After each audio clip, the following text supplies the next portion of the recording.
behind schedule here. Okay.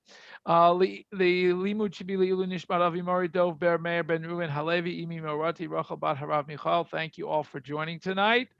And we're going to talk about Parshat Beshalach. And as I've been doing lately, I've just prepared a bunch of psukim that I'm going to put on the screen. We're going to do a screen share, and we'll see if we can get uh, up my screen here so you can all see the parsha.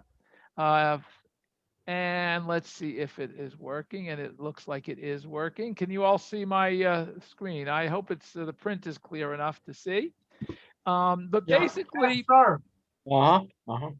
basically what I've done is I've taken the entire or most of the parsha of Beshalach.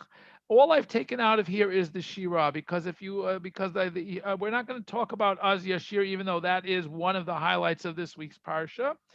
And I think the title I gave the parsha for this the talk for this week is taking Egypt out of Bnei Yisrael. It's one thing to take the Jews out of Egypt physically, very, I won't say easy to do, but easy to understand what had to be done. But the second half of the exodus from Egypt has to be taking Egypt and exile out of the Jews. And I think that one is going to find, Moshe is going to find that's a little bit more challenging. And that's what we're going to talk about a little bit.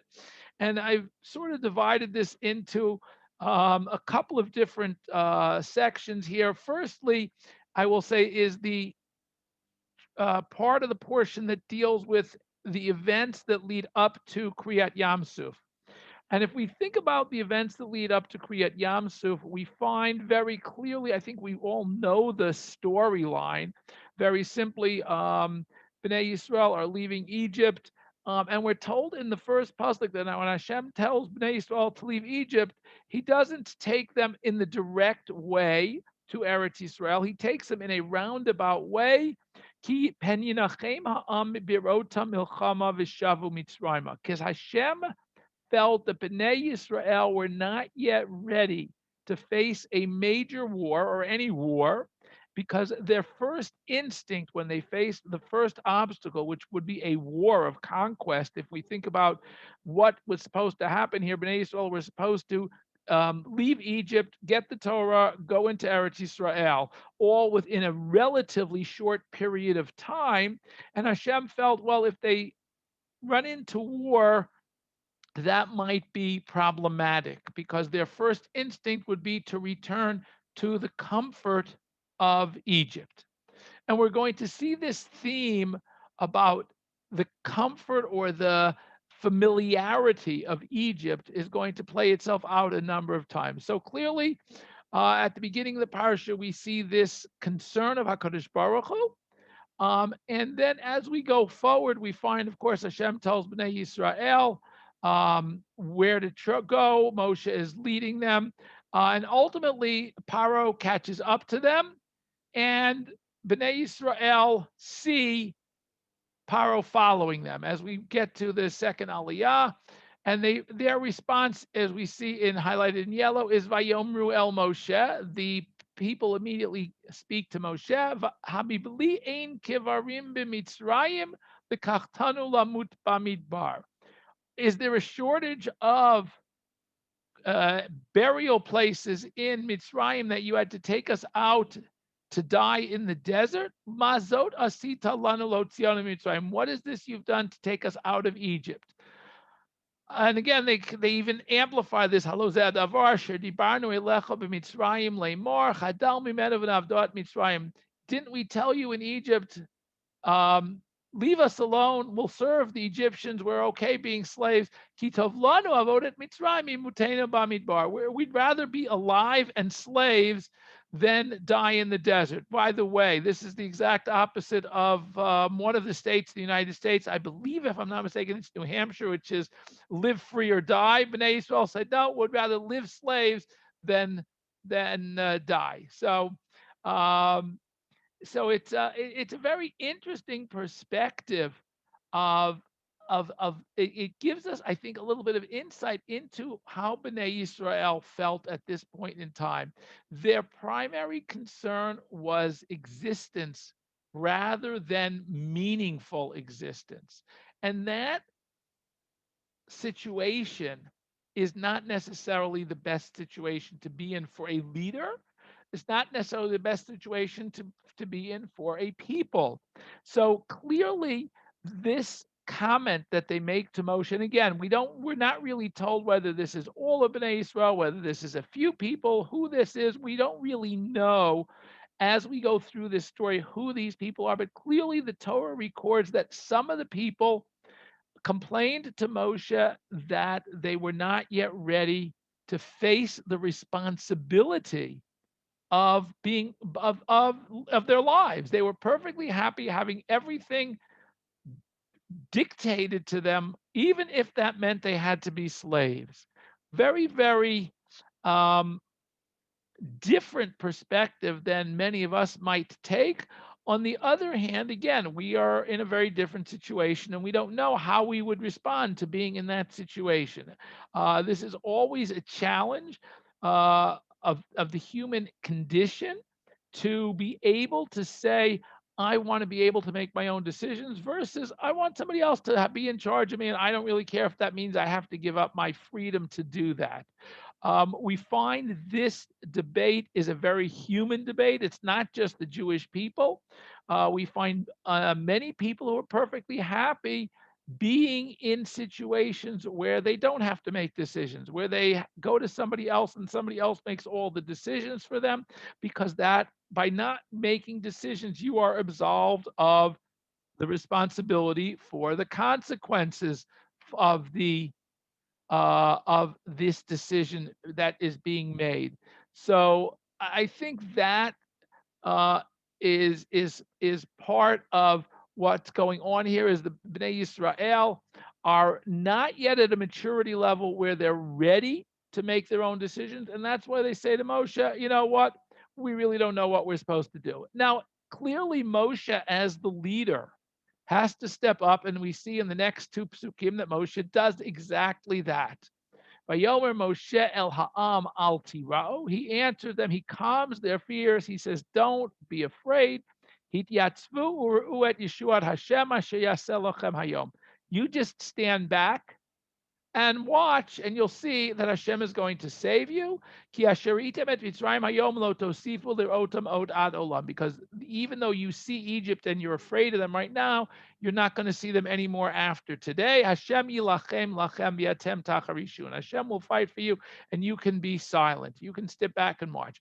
Interestingly enough, Moshe directly tells Bnei Yisrael that even though it appears that they're in a very, very dangerous situation. They are being chased, that Hashem promises he is going to deliver them. And as such, they don't even have to take any part. They are going to be completely passive. Interestingly enough, if we go back to Hashem's point at the beginning of the parsha where he was afraid that they would see war, this is exactly what Hashem was aware was going to happen. And this is why he has already told Moshe that you don't have to, Bnei Israel, you just have to follow orders. That's what you want. You want to be not responsible at this point. However, once you cross the Yam Suf, that is all going to change. For this one time only in history, Hashem says, okay, you can be completely passive. You don't have to do anything except have blind faith and do what I tell you to do. You don't have to fight. You have to just have blind faith. That's the requirement here, which is already the first step out of the exile. The first step that Bnei Israel has to take out of this mentality that everything is going to be done for them is Hashem telling him, you have to have faith. Moshe says to them, Al tiro, don't be afraid, but you are going to, Hashem will fight for you, but you're going to have to do something, because we see that immediately in the next pasuk Tedvav. Hashem tells Moshe to tell Bnei Israel that they have to move forward. That's what they have to do. They have to have faith in Hashem, that Hashem is going to protect them, Hashem is going to save them, and that's really all they need. But they have to act. They are going to be required to do something under command, Whatever Hashem commands, that's what they have to do. So this is really a statement in emuna in Hashem, that they have full confidence in that Hashem, what Hashem is doing is going to be appropriate for them. And as such, they will be prepared to accept that salvation and move forward. With the understanding, as I said, that once they cross Yam Suf, this whole situation where Hashem is going to expect only blind faith is going to change. They're going to have to start taking responsibility. Okay, we know the story continues. We know the rest of the storyline. Mitzrayim go after them. Hashem drowns all the Mitzrayim in the Yam Suf. And as Bnei Yisrael see that, it says, Vayar Yisrael et Hayad HaGedolah, as we say every day in the Tefillah immediately before Az Yashir. Bnei Yisrael saw this great, awesome display of God's power through the Egyptians. Vayiru ha'am et Hashem, vayaminu b'Hashem u'v'Moshe avdo. The point here is their faith in Hashem is at its height here, and as such, and their faith in Moshe as Hashem's representative is at a height because they have witnessed this salvation. The other thing that's important that they've witnessed is the complete destruction of their oppressors.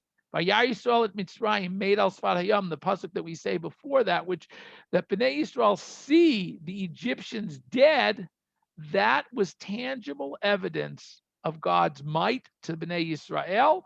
As a matter of fact, the Midrash quotes there that every Jew saw his personal oppressor, the person who was, I guess, was in charge of his work unit or whatever it might be, and they were able to identify them, and as such, they knew that they would never have to go back to Egypt as slaves again, because the people who had enslaved them were no longer around.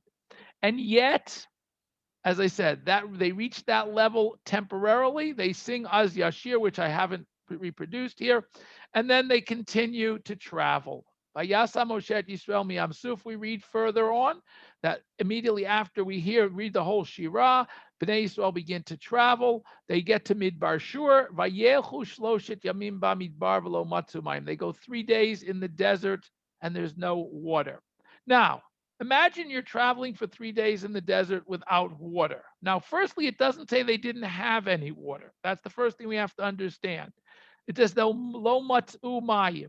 They didn't find any fresh water, which apparently means, because I don't know of anybody who can go for 3 days without water, but apparently their water supply, they had a 3-day water supply or an X day water supply. I don't know how much X is, but they did have a water supply, because it doesn't say that they didn't have water, just as they didn't find any new water to refill their water. They get to Marah and they can't drink the water from Marah. Ki marim heim, they are bitter, and that's why it's called Marah. And immediately they complain. Now, interestingly enough, the request is a very, very simple request. It's not, oh my God, why did God do this to this? We don't have the same rhetoric, the same volume of discomfort and displeasure that we had previously. As soon as they saw the Egyptians coming, they said, oh my God, why'd you do this to us? Here, it's a very simple manishtel. What are we going to drink? So it appears that when they got to Marah, their previous water supply had run out by this point in time, and they needed a place to refill their water. So Moshe calls out to Hashem, and Hashem shows him how to purify the water by throwing a tree in it. And Vayomer, and Hashem says the following. And this is basically the outline of God's change in how he's going to deal with Bnei Israel. Because up until now, from the time that Moshe sees Hashem at the bush, until this point in time, Hashem took complete responsibility. Bnei Israel did not have to do anything except they had to show their faith in Hashem through the Karban Pesach, the taking of the lamb, slaughtering of the lamb, and all of the things involved with that, and following Moshe out of Egypt. That was their responsibility up until now. They were not responsible for anything else. They didn't have to take control of their own lives. They just had to follow orders. Now Hashem changes that in verse Chavav, which I've highlighted in blue. Vayomer im shamoa tishma lekol Hashem elokecha vayashar be'enav ta'aseh. Very, very important thing. Vayashar be'enav ta'aseh. We have this concept that what Hashem wants, well, by listening to the voice of Hashem, is doing what is yashar be'enav. That we have to understand almost intrinsically. Being Jewish means understanding what is yashar. It's interesting because the avot are called the yesharim. That the avot are the ones whose set the pace for what is to be considered yashar be'enav. We have to be able to emulate them and intuitively understand what it is that God thinks is yashar. Obviously, we do that through studying the Torah, through studying Hashem's will, and through understanding how Hashem wants us to relate to his world. That is the challenge that Hashem gives Bnei Yisrael after Marah, after they've left Egypt, they've witnessed the Egyptian army be destroyed, they've witnessed all of the chariots and horses and everything drowned in the sea. They now are given a challenge by Hashem, by Yashar be'enav ta'aseh, v'azanta l'mitzvotav, you should pay close attention to his commandments, v'shamarta kol chukav, and we have to observe all of his chukim. Again, Yashar be'enav ta'aseh, zanta l'mitzvotav, shamarta kol chukav. We have three different steps that we have to follow. We have to observe, we have to be able to intrinsically know what is yashar, and we have to also observe chukim, those things that Hashem commands us, which might not necessarily be logical to us, whether it's kashrut, whether it's para aduma, whether it's any of the other chukim that Hashem gives us that seemingly, from a human perspective, have no logical reasoning. Nonetheless, the fact that Hashem has commanded them needs to be enough for us to understand that that is what is yashar be'enav. It's the equivalent of basically going back to Gan Eden, where God says to Adam, "This tree you can't eat." And Adam probably said to him, "Well, what's the difference between this tree and the tree next to it?" And God says, "No difference whatsoever. The difference is that I'm commanding you not to do it." It's a very, very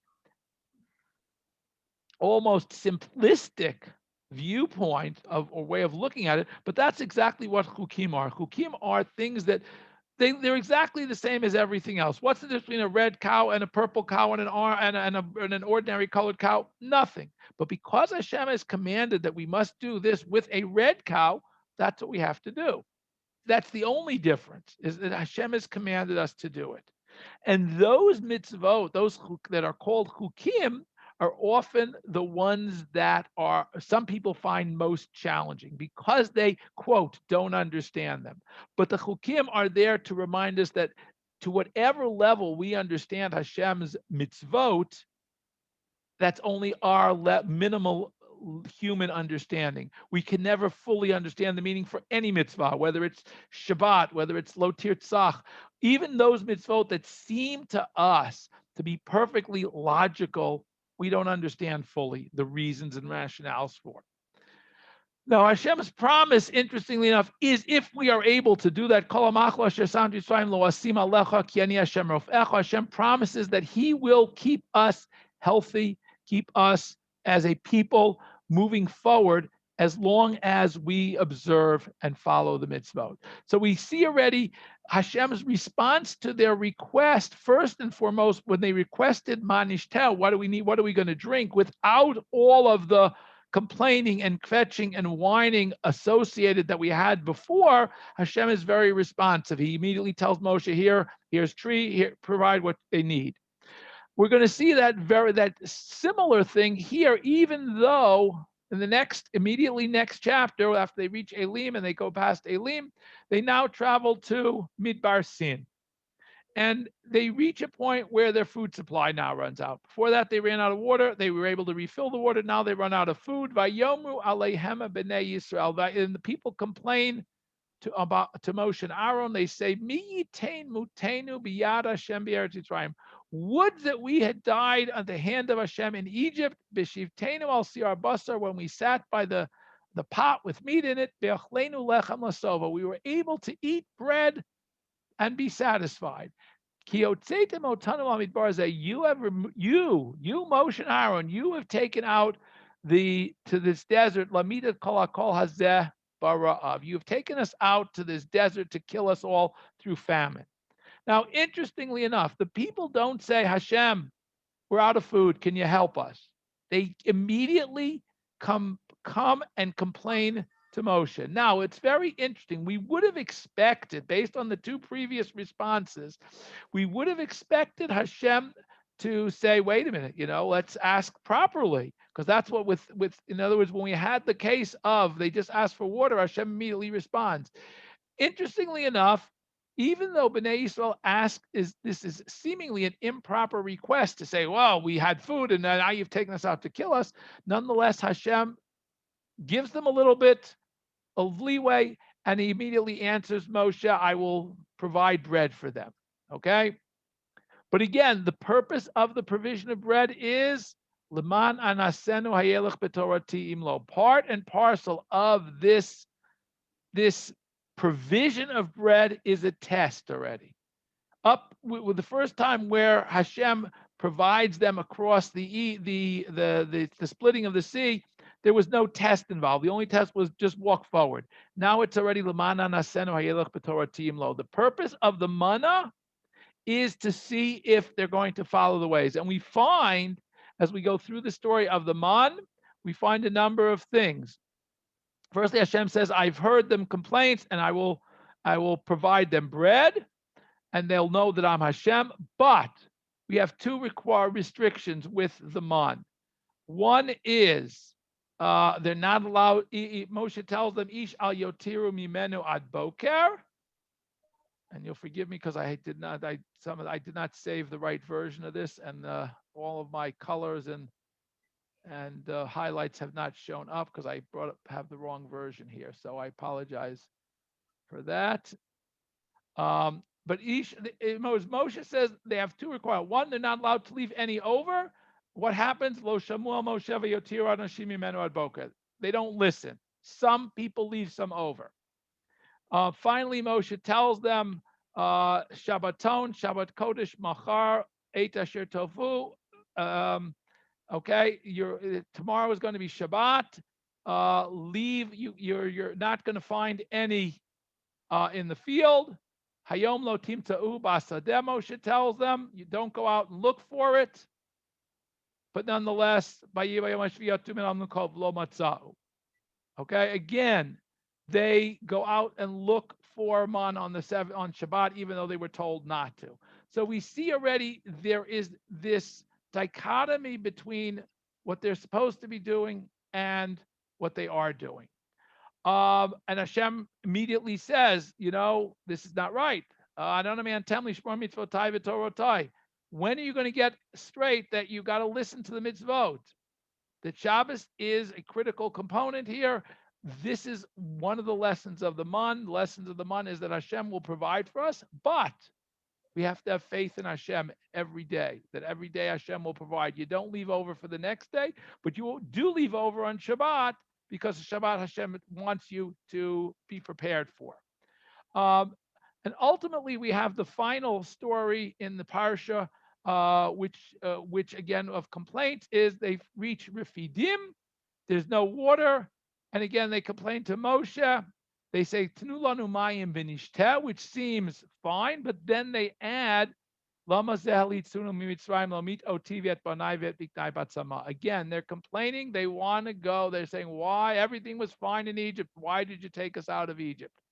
So we see throughout the parsha as Bnei Yisrael go through the challenges of changing out and growing out of the slave mentality, that their first defense is always, let's go back to our comfort zone. Even though It wasn't a very comfortable comfort zone. Nonetheless, it is a comfort zone. And I think the primary lesson we have to take from this parsha Beshalach of going through all of these different things and the Torah detailing all of these different steps is to get us to understand that it's a lot easier to physically take the Jews out of Egypt than to take Egypt out of the Jews. And we have to always focus on moving forward in our lives wherever we may find ourselves, especially realizing that Hashem wants us to grow, to move forward, to understand that no matter how good things were in the past, no matter where we were in the past, we can't stay there. Life is a constant journey and it's a constant travel to elevate ourselves and to perfect ourselves in understanding what is Yashar B'nei Hashem. And when we're able to do that, we will once again merit that all of Bnei Israel will be able to appreciate HaKadosh Baruch Hu, and through that we will be able to get the whole world to understand and appreciate HaKadosh Baruch Hu, and we'll be zocha to Gula Shlema B'mei Rav Yameinu. So I thank you for listening, and I now open up to questions, comments, and anything else that people might wish to add. There's no way of knowing what percentage or who was it that was making these requests. If Correct. it was a few rabble rousers, or if it was somebody who was really representing the majority. One of the things the Torah never seems to tell us is who these people are, and that's which gives us a lot of leeway to say, hey, they were individuals, or it was the majority, or it was a spokesman. We don't really know. We really don't know. But again, clearly the fact that in places it says vayomru, that they spoke, and it says the am, it says the people, it seems that it wasn't just a single person, that there are some people involved. Again, we really don't know whether it was a vocal minority, a majority, or a bunch of individuals. That's a great question and a great comment, and we really don't know. But the fact that there are a lot of people. It wasn't, they weren't standing in a room. There were 600,000 people. Correct. That had to get to Moshe also. Right. No, the fact of the matter is, it appears, if we think about the way the Torah describes it, there certainly, I mean, again, there's an area they're spread out. It's not like they're spread out over a tremendous area, but clearly they're not all in the same, I mean, let's say they're all not within hailing distance. Let's put it that way, okay? So clearly, in order for these people to complain, they had to come to Moshe and complain. So they obviously, somebody took the time to go and complain to Moshe. So that's, I mean, from that perspective, I guess, there is some insight into who it was. Clearly, this wasn't just people sitting on the side and murmuring quietly, because obviously they come to Moshe, they get to Moshe. On the other hand, when it talks about the people going out to collect, we don't know who they were, whether they were individuals or not. How many people left over to see if it would survive till the next day. We don't know that. It just says vayotiru anoshim mimenu. There were people who left over. Yatsu min ha'am lilkot. From the people, some people went out. We know that more than one person went out to look, because it's yatsu, not yatsa. Okay, so at least two people went out to look for man. So yeah, and there clearly they could have been anonymous individuals. I mean, that's the way the Torah describes them, as anonymous individuals going out and in the case of the man. Whereas in the case of the water, it seems that it says by Yilonu Amal Moshe, it means that they all sort of en masse gathered around Moshe, perhaps when they're complaining about water and food and all these other necessities, and their complaints are valid. And we find that Hashem responds to their complaints when they're offered in a respectful manner in general, because Hashem knows, yes, you need food, you need water to survive. He understands that. But when they start saying, well, let's go back to Egypt, then HaKadosh Baruch Hu has a more difficult time in dealing with them. And then we're going to see later on in the stories in Bamidbar, clearly Hashem has already, has expected them to have gotten Egypt out of their system by then. And we find that they really haven't. It does take a long time. Perhaps that generation never really does get Egypt out of their psyche.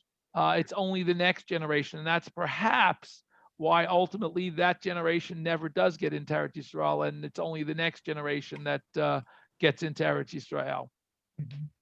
Okay? Oh, yeah. Okay, Zakoach. Thank you.